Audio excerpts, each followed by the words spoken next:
ഫുറൂട്ടയെ സൈക്കിളിൽ നിന്ന് ചവിട്ടി പുറത്താക്കി ഓടി രക്ഷപ്പെട്ടു.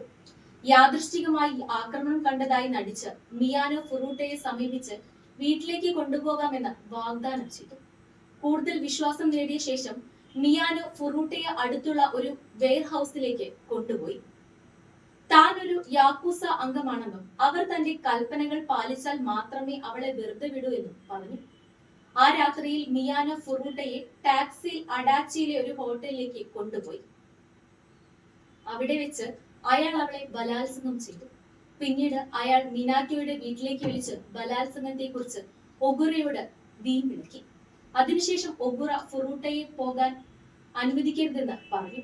നവംബർ 26-ന് അതിരാവിലെ മിയാനോ ഫുറൂട്ടയെ ഹോട്ടലിനടുത്തുള്ള ഒരു പാർക്കിലേക്ക് കൊണ്ടുപോയി. അവിടെ ഒഗുറയും മിനാറ്റോയും ബഡനബയും കാത്തിരുന്നു. അവൾ അവിടെയാണ് താമസിക്കുന്നതെന്ന് തങ്ങൾക്ക് അറിയാമെന്നും